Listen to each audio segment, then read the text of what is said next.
দিদি কি হয়েছে আপনি খবর? হ্যাঁ মেয়ে হ্যাঁ হ্যাঁ আগুনে পুড়ে গেছিল। আচ্ছা আচ্ছা ও এবার মাধ্যমিক পরীক্ষা দেবে।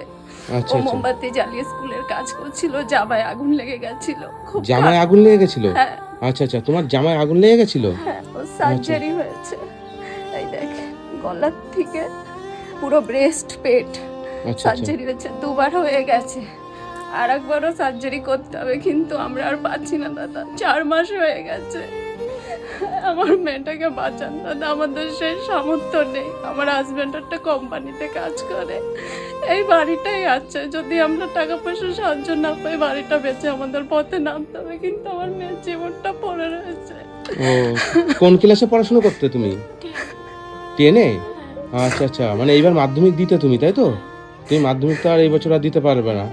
আচ্ছা, মানে পুড়ে মানে খুব মানে অসুবিধা? হ্যাঁ, পুরো ব্রেস্ট টেস্ট পুড়ে গেছে। সব পুড়ে গেছে? হ্যাঁ, ও সার্জারি করতে হবে আর একবার। এই সার্জারিটা না করলেও ভালো হতে পারবে না পুরোপুরি। আচ্ছা আচ্ছা, আপনার স্বামী কি করে বললেন? একটা কোম্পানিতে কাজ করে। একটা কোম্পানিতে? কত করে পায় মাসে? 12,000 টাকা মায়না পায়। 12,000 টাকা মাইনে পায়? ওর প্রত্যেকদিন ড্রেসিং করতে হয়। প্রত্যেকদিন ড্রেসিং করতে হয়? মানে ড্রেসিং এ কত খরচা? 1700 টাকা লাগে। 1700 টাকা ডেলি?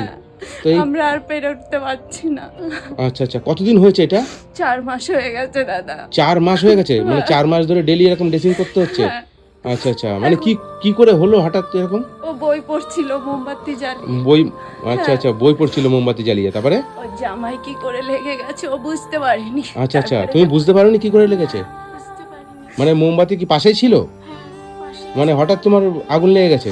তার যখন লেগে গেছিল, হ্যাঁ তারপরে আমি নিজেই নেভানোর চেষ্টা করছিলাম, কিন্তু পারিনি। তারপরে মাকে চিৎকার করে ডাকলাম, ওকে- তারপরে মা এসে নিভিয়েছে। আচ্ছা আচ্ছা ওকে বাঁচাতে যে আবারও 10 আঙুল পুড়ে গেছিল। আচ্ছা আচ্ছা, আমিও আরজি কলে ভর্তি ছিলাম। আপনাদের কাছে অনুরোধ, একটু হেল্প করুন। নিশ্চয়ই নিশ্চয়ই দিদি, আমি এসেছি যখন নিশ্চয়ই আপনি কিছু সহযোগিতা পাবেন অবশ্যই। আমার বন্ধুরা ভিডিও দেখে। হ্যাঁ, মেয়ে ছাড়া আমার কেউ নাই দাদা। একটাই মেয়ে আপনার? একটাই মেয়ে। ও পড়াশোনায় খুব ভালো দাদা, ও ছবিও খুব সুন্দর আঁকে। আচ্ছা। দেখেন ওর কত ছবি। মানে এই ছবিগুলো সব আঁকে? হ্যাঁ, ওর নিজের হাতে ছবি আঁকা। ও আচ্ছা, একটা আচ্ছা। আর্টিস্ট হতে চায়, সবসময় বলে। একটু হেল্প করুন, আমার মেয়েটা সার্জারিটা। কি নাম তোমার? পায়েল বিশ্বাস। পায়েল বিশ্বাস। দিদি আপনার নাম কি? শিপ্রা বিশ্বাস। শিপ্রা বিশ্বাস। বন্ধুরা, আমি আজকে এসেছি গোবরডাঙ্গা। গোবরডাঙ্গা এই জায়গাটার নাম কি? অখিলপল্লী। অখিলপল্লী। গোবরডাঙ্গা অখিলপল্লী, ওখানে এসেছি। এই যে বাচ্চা মেয়েটাকে দেখছেন, এর বয়স হচ্ছে তোমার কত বললে? 15। 15 বছর বয়স, 16 বছরে পড়েছে।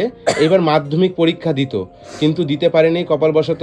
মানে একটা মোমবাতি জ্বালিয়ে স্কুলেরই পড়াশোনা করছিল, সেই সময় হঠাৎ করে আগুন লেগে যায়। এখান থেকে নিয়ে কোথায় গেছিলেন? আরজি কলে, সোজা আরজি কলে। আরজি কলে। এখন আরজি কলে ডাক্তার দেখছে? হ্যাঁ। আচ্ছা, এখন ড্রেসিং করছে নাকি নিয়ে যেতে হচ্ছে না বাড়িতে এসে? বাড়িতে এসে ড্রেসিং করে, আর ডাক্তারবাবুরা ডেট দেয়, ডেটে ডেটে আমাদের নিয়ে যেতে ডেটে হয়। নিয়ে যেতে হয়? হ্যাঁ, মেয়েটা পড়াশোনায় খুব ভালো। পড়াশোনায় ভালো? 10-এর মধ্যে রোল ওর। 10-এর মধ্যে রোল? হ্যাঁ।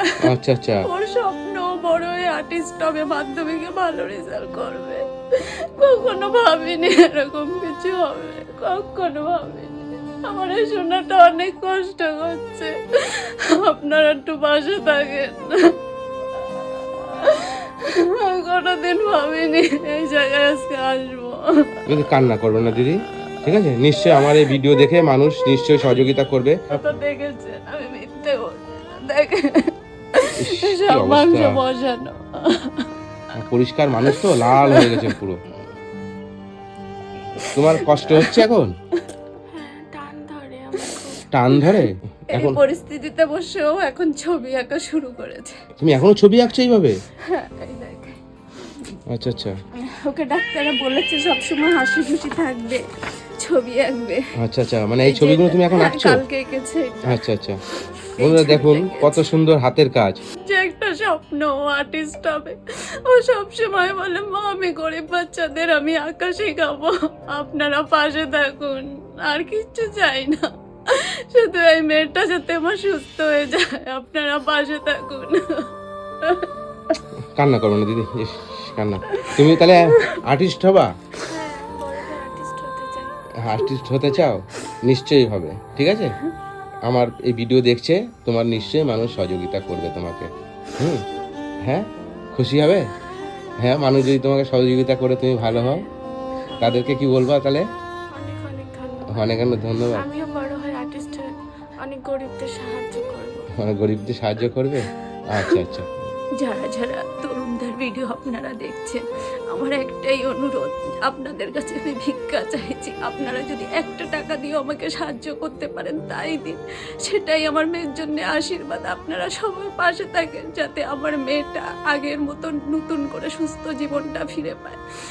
ডাক্তারবাবুরাও বলেনি যে ও বাঁচবে, আজকে ও বেঁচেছে শুধু ভগবানের আশীর্বাদে। এবার আপনারা একটু হাত বাড়িয়ে দিন যাতে আমার মেয়ের সুস্থ হয়ে যায়, আর মাথার উপর হাতটা রাখুন, আর কিচ্ছু চাই না আপনাদের নিশ্চয়ই কাছে। সহযোগিতা করবে দিদি, কান্না করবেন না। হ্যাঁ, তুমি চিন্তা করবে না। হ্যাঁ, তুমি সুস্থ হয়ে যাবে, তুমি অনেকটা সুস্থ হয়ে গেছো। এখন ড্রেসিং করতে তোমাদের প্রচুর টাকা খরচা, তোমার বাবা পেরে উঠছে না, তোমার মা পেরে উঠছে না, ওর জন্য তুমি আমাদেরকে খবর দিয়েছেন দিদি, তাই তো? হ্যাঁ, আমি নিশ্চয়ই আমার ভিডিওর মাধ্যমে মানুষের কাছে বলছি, বন্ধুরা আপনারা যে যেটুকু পারবেন একটু সহযোগিতা করবেন। পুরা জ্বালা যন্ত্রণা যে কি কষ্ট সে খুব যার কষ্ট হয়েছে, মানে পেয়েছে সামান্য আমরা যদি যখন একটা বাড়ি মোমবাতির এসে- একটুখানি ছ্যাঁকা লাগে তাই আমাদের কত কষ্ট হয়। আর তুমি যে কত কষ্ট নিয়ে আজকে তুমি বেঁচে আছো, আমি এই আমার তরফ থেকে কিছু দিলাম। হ্যাঁ, এই টাকাটা একটু রাখুন। অনেক ধন্যবাদ হ্যাঁ, দাদা, এই টাকাটা যেটুকুন রাখুন। আমার পাশে আপনি থেকেছেন, আমার মেয়েটার পাশে। অনেক ধন্যবাদ দাদা, অনেক ধন্যবাদ। আমার সামর্থ্য অনুযায়ী দিলাম দিদি, কান্না করবেন না। হ্যাঁ, ব্যাংক অ্যাকাউন্ট ডিটেলসটা আমাকে পাঠিয়ে দেবেন হোয়াটসঅ্যাপে, আমি আপনাদের bank account details, PhonePe Google pay number আছে, আমি দিয়ে দেবো। মানুষ নিশ্চয় সহযোগিতা করবে তোমাকে। কি হয়েছে দিদি, কি হলো? কোনোদিন ভাবিনি দাদা দুটো পয়সার জন্য আজকে এরকম করতে হবে। কখনো ভাবিনি যে আমরা পেরে উঠবো না। আজকে 4টে মাস আমরা যেভাবে পাচ্ছি, যেখান থেকে পাচ্ছি আনছি। মেয়েটার কিছু হয়ে গেলে আমি বাঁচতে পারবো না দাদা। আমার মেয়েটা খুব ভালো দাদা, যেমন ভালো পড়াশোনায় তেমন ঘরের কাজ, ঠাকুর পুজো করা। ওকে আমি বাঁচাবোই দাদা, ও ছাড়া আমার কেউ না। দিদি উঠুন উঠুন, দিদি উঠুন, কান্না করবেন না দিদি। কদিন আগে ডেঙ্গু হয়েছিল মেয়েটার, হ্যাঁ, 3 মাস আগে, আচ্ছা আচ্ছা। মে মাসে হয়েছিল। ডেঙ্গুর থেকে কেবল ভালো হয়ে উঠলো, তখন আমরা চালিয়ে নিতে পেরেছি, কিন্তু এখন এত বড় বড় ধাক্কা আর পাচ্ছি না। অলরেডি 4 লাখ দিদি টাকার উঠুন, মতো দিদি হয়ে উঠুন উঠুন গেছে। উঠুন উঠুন উঠুন, কান্না করবেন না দিদি। হ্যাঁ হ্যাঁ, নিশ্চয়ই আমার ভিডিও দেখে মানুষ সহযোগিতা করবে। হ্যাঁ, আর আপনার খারাপ লাগছে না? খুব খারাপ লাগছে দাদা, খারাপ এই কারণে লাগছে, কোনোদিন ভাবিনি এই পরিস্থিতিতে আসবো। যত কষ্ট হোক, আমাদের যেরকম অবস্থা থাকুক, ওকে অনেক যত্নে মানুষ করেছে। মেয়েটা কোনো বায়না করে না যে মা এটা দাও ওইটা দাও, ডাল ভাত যা পারে খায়, কিন্তু কোনোদিন ভাবিনি মেয়েটার জন্য আজকে সবার কাছে এইভাবেই করতে হবে।